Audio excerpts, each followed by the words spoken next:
Alright guys, welcome. I'm going to, over the next few months, build a pole barn. So I have decided to put together step by step every detail along the way of what I'm going to do to build this pole barn. Hopefully it helps anybody else out there that's a beginner like me. So I'm going to do everything from grading the ground to setting the posts. Well, I'm going to have some help with that. And you know, I've looked over the internet, all over the internet, for how to do this. I'm not going to claim that I'm a professional at all. I'm a novice. So hopefully this will. I'm hoping that some of you guys will look at this and give me feedback on what I'm doing wrong, if I am, and maybe some of you that are looking to do the same thing will get some tips out of this. So I'm gonna try to split it up into like the major segments. You know, grading the ground, setting the post, stringing it up, building your batter boards, and then putting the girders and purlins on, trusses of course, and then putting the metal on, which I've never done any of this, so only learned what I've learned on the internet by watching videos like this. So hopefully this turns out good and you guys can get something out of this too. So here we go. Okay, so I'm gonna start off by going over the design of my building. It's 36 feet deep by 64 foot long. The columns are going to be 8 foot on center. Went with 2x6 laminated columns instead of just a 6x6 post. Here that they stay straighter, they're stronger, and they treat better. So you know, when you treat a 6x6, you got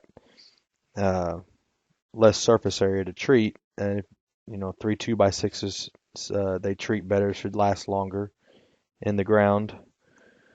Like I said, 8 foot on center, and then I'm going to put a truss on top of each column. I'm not going to support the trusses with headers. I'm going to support them with the actual columns all the way down the back of the building.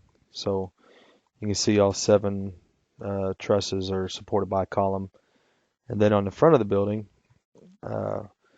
some of the trusses will land on a in-ground column, and some of them will land on a header stub column. So, you know, where you got a door, you'll have a 2x12 header built up for the door, and then on top of the header, you could put a stub column in, is what they call it, and then your truss will be supported by basically the header.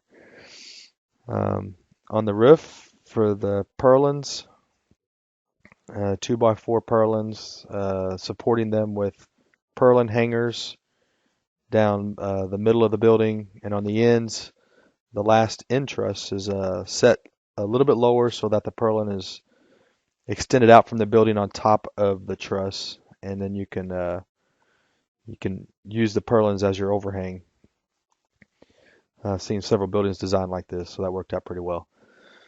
And then 18 inches from the end wall to the gable end overhang, and same with the sidewall, 18 inches. But the overhang for the sidewall is basically built into the truss. So 18 inches from the face of the girder board to the fascia board.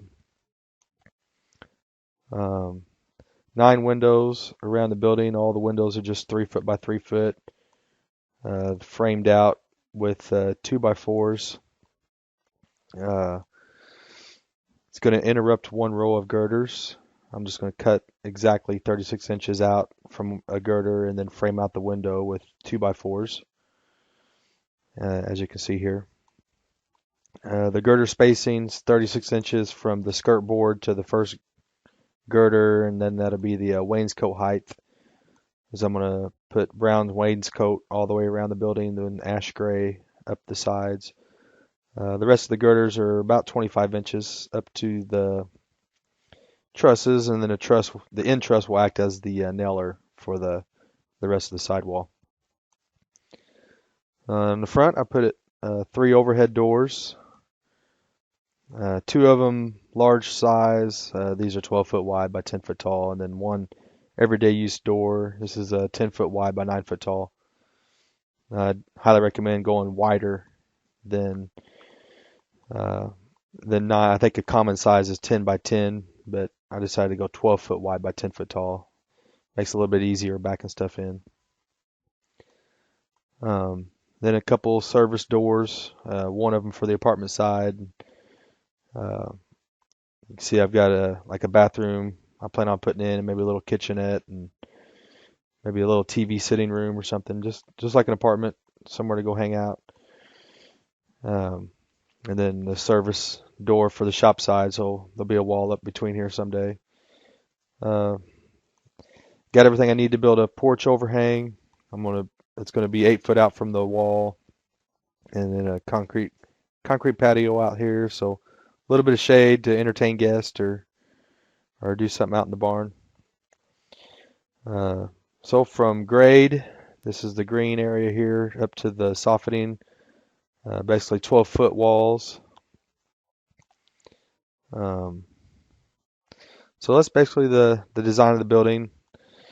And Autodesk Inventor, once you build your design, you can export the bill of materials and take it to lumber yards, and they can help you build up your takeoff or your wood list, and then get quotes for the wood. And I didn't purchase a building kit for this build. I designed it and bought everything individually, uh, piece by piece. You can save quite a bit of money by doing that. I saved about $5,000 by buying everything individually. So depending on how much time and effort you want to put into it, you can buy a building to have it built. You'll probably spend for this size probably about $40,000. You can buy a kit for about $25,000, or you can buy everything individually. I'm right around $16,000. So buying everything individually with your own design definitely saves you a lot of money. And then depending on how much time you got, if you're going to build it yourself, you probably cut the total cost in half just by building it yourself. So one of the first steps of building it is laying out your batter board strings and your post holes, where you're going to drill those at in relation to your batter board strings. So this is one of the first construction drawings I'll be using once I set up the layout strings. So this is the exact positions of the columns. I did build the batter board string 1 inch off of the columns. So you don't want to, when you put your square string up for your building, you don't want to put it at the exact position of your column. You want to stand it off about 1 inch, because if you drill a hole, put your column in the ground, and then line it up against a string where it's touching, that one column could push the string out. Then all the rest of your columns on that wall will be further out. So you want to have some measurement off the string so your string stays true, and you won't have basically a wall that's curved out on you. So I set mine 1 inch. So when I put my batter boards up and my string up, they'll actually be 1 inch all the way around the building. And then went ahead and put the diagonal dimensions in there. So whenever I do string up the building, I'll have a good measurement value to look at for the diagonals to make sure it's perfectly square.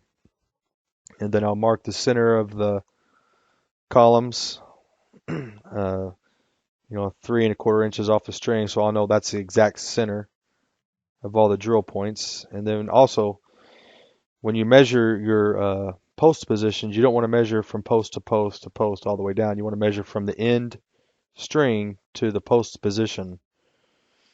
If you're off 1 inch, that's okay. But if you keep going off 1 inch all the way down and you're measuring from post to post, it's going to multiply on you. So you could be off, 6-7 inches by the time you get to the end of the building. So you always want to measure to the center of your post from the end wall. That way, if you're off 1 inch, you're only going to be off 1 inch for that one post, not multiplied by several posts. All right, so that's the design. My first construction drawing to dig the holes. The next video I'll go over the materials I got in, and we'll go from there.